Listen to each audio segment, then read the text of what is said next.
आज के लेक्चर में हम सभी लोग बात करेंगे केमिकल प्रॉपर्टी ऑफ एसिड्स। जब हम एसिड्स की केमिकल प्रॉपर्टी की बात करते हैं तो वहाँ पे हमें चार प्रॉपर्टी हमेशा याद आती है। एसिड्स का reaction with metals. Last lecture में हम लोगों ने देखा था when acid react with metals it forms salt and hydrogen gas. When acid react with metals it forms salt and hydrogen gas. दूसरी प्रॉपर्टी हम लोगों ने देखी थी when acid react with base it form salt and water. इसको हम double displacement reaction भी कहते हैं, इसको हम आयन एक्सचेंज रिएक्शन भी कहते हैं क्योंकि इसमें आयन का एक्सचेंज होता है, और इसको हम नॉन रिडॉक्स रिएक्शन कहते हैं। मीन्स जब एसिड बेस के साथ रिएक्ट करता है तो एक नॉन रिडॉक्स रिएक्शन होती है जिसमें ना ही गेन ऑफ इलेक्ट्रॉन होता है, ना ही लॉस ऑफ इलेक्ट्रॉन होता है, और ना ही चेंज इन ऑक्सीडेशन नंबर होता है। साधारण भाषा में अगर हम बात करें तो ऑक्सीडेशन नंबर में भी कोई चेंज नहीं होता है। तीसरी प्रॉपर्टी की अगर हम बात करें when acids react with metallic oxide it form salt and water. Again ये नॉन रिडॉक्स रिएक्शन है। चौथी रिएक्शन की हम बात करें, एसिड्स की बहुत इंपॉर्टेंट रिएक्शन है जो आपके एनसीईआरटी में दी हुई है। जब हम एसिड्स का रिएक्शन मेटेलिक कार्बोनेट से कराते हैं तो वहाँ पे सॉल्ट, वाटर और कार्बन डाइऑक्साइड हमें मिलता है। मुख्य रूप से यही चार रिएक्शन जो हमारे सिलेबस में दी हुई है सीबीएसई के, उसे हमें ध्यान से देखना। इसके अलावा भी बहुत सारी रिएक्शंस है, उसके बारे में हम डिस्कस करेंगे। अगर हम बात करें एसिड्स है क्या?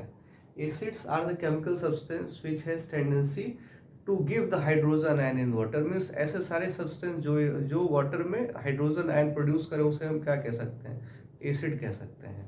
ये ध्यान देने वाली बात है। उसके बाद बेस की अगर हम बात करें तो bases are the chemical substances which can releases the hydroxyl ion in the water. Means OH ion जिससे मिले उसे हम बेस कहते हैं। और अगर हम एसिड्स को क्लासिफाई करें on the basis of strength तो हम दो तरीके से क्लासिफाई करते हैं। एक स्ट्रॉन्ग एसिड होता है, दूसरा वीक एसिड होता है। स्ट्रॉन्ग एसिड ऐसे सारे एसिड जो कंप्लीटली आयोनाइज हो जाते हैं वाटर में, they are called as the strong acid. Weak acid की बात करें तो आयोनाइजेशन इसमें भी लगभग पूरा होता है, लेकिन इसमें बैकवर्ड रिएक्शन स्टार्ट हो जाती है। तो जितना बनता है उससे ज़्यादा उससे रिएक्शंस में वापस आ जाते हैं। तो इसमें मुश्किल से 5 से 10% आयोनाइजेशन ही होता है। मतलब अगर आपने 1 मोल लिया स्ट्रॉन्ग एसिड का तो 1 मोल कंप्लीटली 1 मोल हाइड्रोजन आयन और 1 नेगेटिव आयन देगा।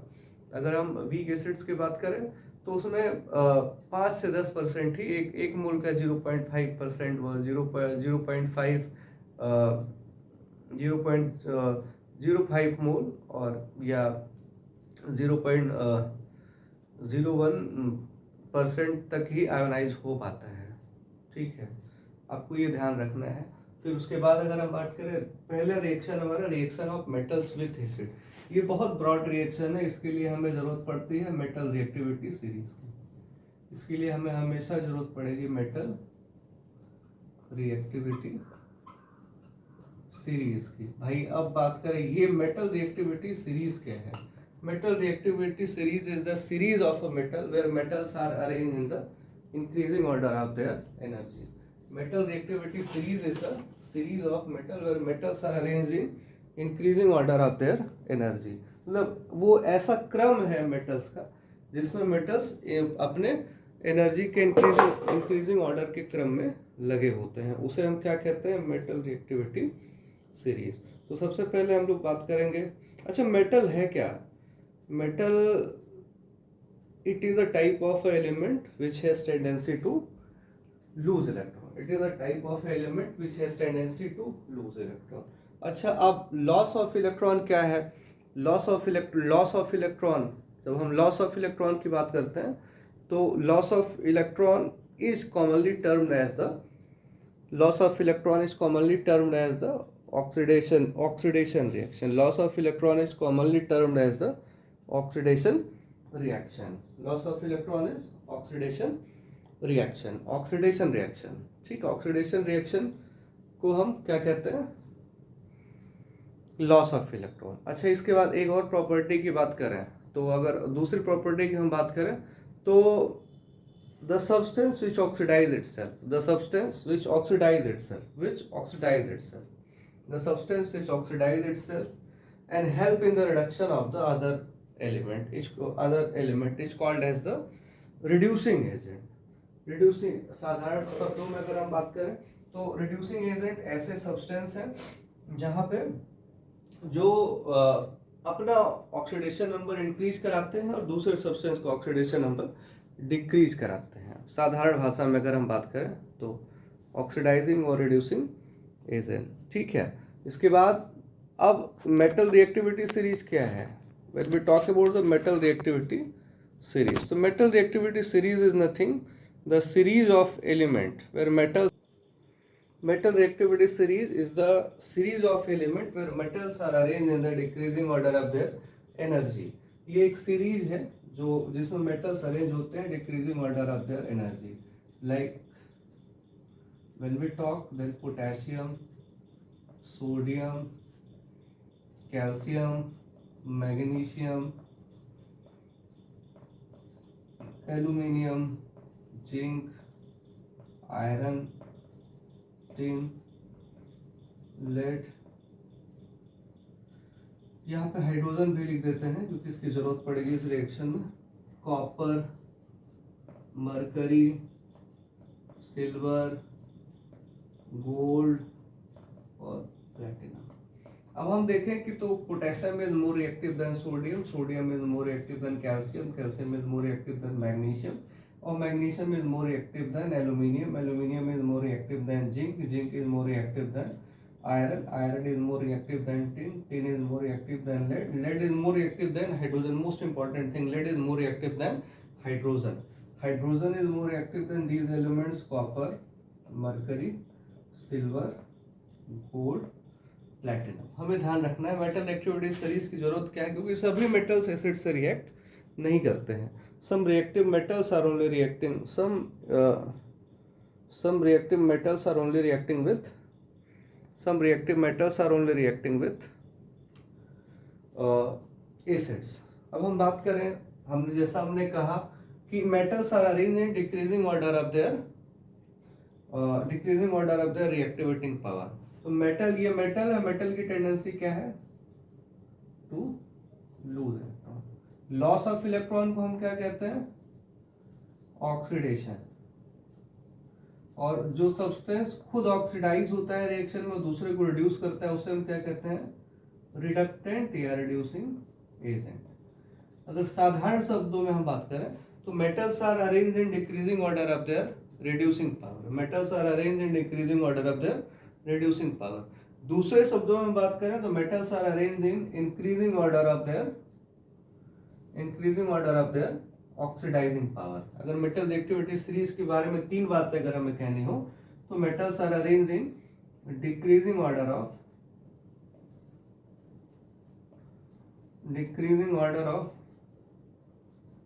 रिएक्टिविटी और decreasing order of reducing power,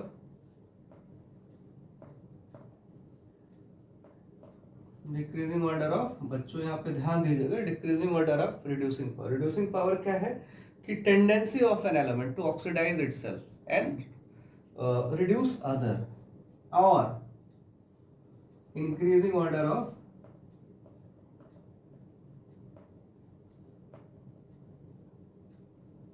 oxidising, increasing order of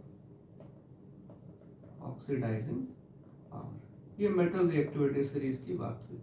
last lecture पे हमने ये भी डिस्कस किया था कि more reactive metal displaces the less reactive metal, more reactive metal displaces the less reactive metal. या यहाँ पे उसकी बात नहीं हमें करनी है, इसके बारे में और आपको जानकारी लेनी है तो आप रिडॉक्स रिएक्शन में जाके फिर से एक बार देख सकते हैं मेटल रिएक्टिविटी सीरीज क्या है, केमिकल रिएक्शन वाले सीक्वेंस में है ये। उसके बाद अगर हम बात करें तो metals react with acid, metals plus acid, ध्यान रखिएगा यहाँ पे इंपॉर्टेंट रिएक्शन है क्योंकि हर चैप्टर में है, पहले दूसरे और तीसरे में क्लास में, to form salt and hydrogen gas,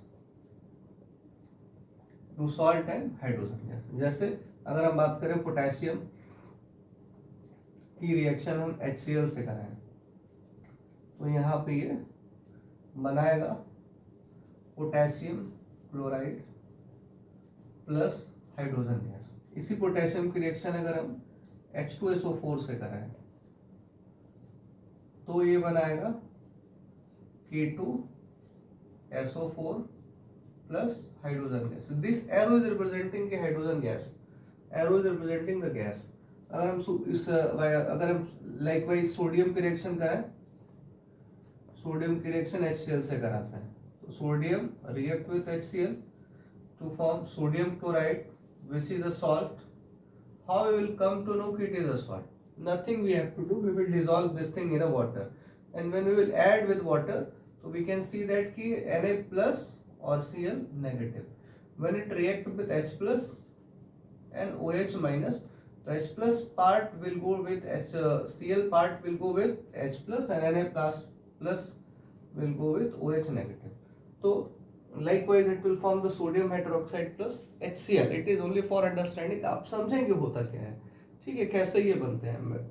salts के बनने के प्रोसेस में एक कैटायन होता है, एक एनायन होता है। कैटायनिक पार्ट हर केसेस में आपका मेटल से आता है एक्सेप्ट अमोनियम सॉल्ट को छोड़ के। अमोनियम में भी it is a type of base ammonia and ammonium hydroxide, जहाँ पे नाइट्रोजन है, हाइड्रोजन है, उससे जो है क्या कहते हैं मतलब आता है एक्सेप्ट अमोनिया, ठीक है। तो सॉल्ट दूसरा, अगर दूसरी रिएक्शन की हम बात करें कैल्शियम की रिएक्शन अगर हम कराते हैं H2SO4 से, then it will form CaSO4 plus H2।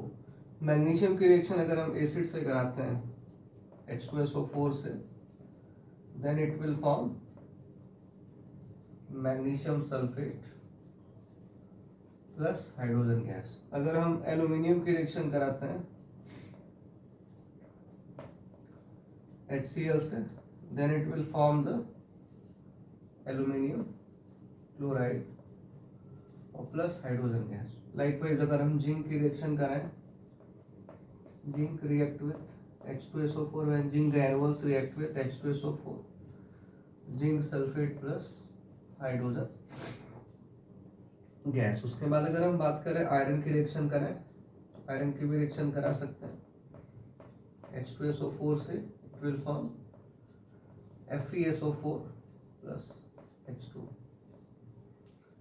तो बच्चों यहाँ पे आज देखा हमने कि एसिड्स जब मेटल से रिएक्ट करते हैं तो it form salt and hydrogen gas. Likewise अगर हम जिंक की रिएक्शन HCl से कराते हैं, जिंक ग्रैन्युल्स की रिएक्शन अगर हम HCl से कराते हैं, then it will form the zinc chloride plus hydrogen gas. उसके बाद अगर हम क्या कहते हैं मैग्नीशियम की रिएक्शन HCl से कराते हैं, ये दो रिएक्शंस बहुत इंपॉर्टेंट है, तब ये बनाते हैं MgCl2 प्लस हाइड्रोजन गैस। ये इंपॉर्टेंट इसलिए कि एनसीईआरटी के एक्टिविटीज में दिया हुआ है।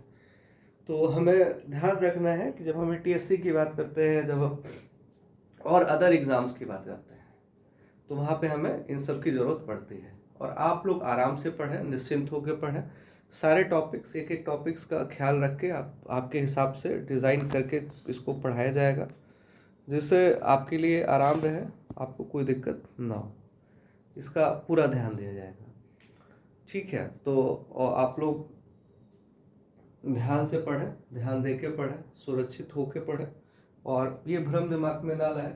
जीवन सफलता असफलता एक को मानक है, और मेरा ये मानना है कि जब तक अच्छे से बेइज्जती ना हो तब तक इंसान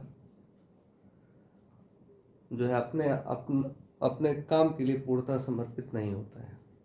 तो और मेहनत करिए, लगे रहिए, मोस्ट इम्पॉर्टेंट कि आप कंसिस्टेंट रहिए, दैट इज़ मोर इम्पॉर्टेंट। मैं भी प्रयास करता रहूँगा कि आप लोगों के लिए वीडियोस में डालता रहूँ, अपलोड करता रहूँ समय समय पे, और मेरा यही प्रयास है कि आप कुछ करें बेहतर, हम कुछ आपको आपके जो थोड़ी बहुत समस्याएं हैं उसको दूर करने का प्रयास करेंगे। और आप लोग हिम्मत मत हारिए और लगन से पढ़िए। पढ़ना लिखना, पढ़ने से सबसे बड़ा फायदा है कि वो आपको मजबूत बनाता है, और आप मजबूत बने रहिए। आपकी मजबूती ही जो है आपके जीवन में आपका सबसे बड़ा जो है सारथी है। और मेहनत करिए, लगे रहिए, और मन के हारे हार है और मन के ही हारे जीत है। तो अपने मन को मना के रखिए और अपने जीत को जीत की राह को प्रशस्त करिए, मार्ग पे चलिए, और यही आपके लिए इम्पोर्टेंट है। और अगर आज के टॉपिक्स की बात करें तो मैं आई बिलीव इन कि no study no confusion, KNOW, no study no confusion, हमेशा ध्यान रखिएगा। और रिएक्शन और फिर ठीक है, फिर मिलते हैं नेक्स्ट लेक्चर में। That's all for today, thank you.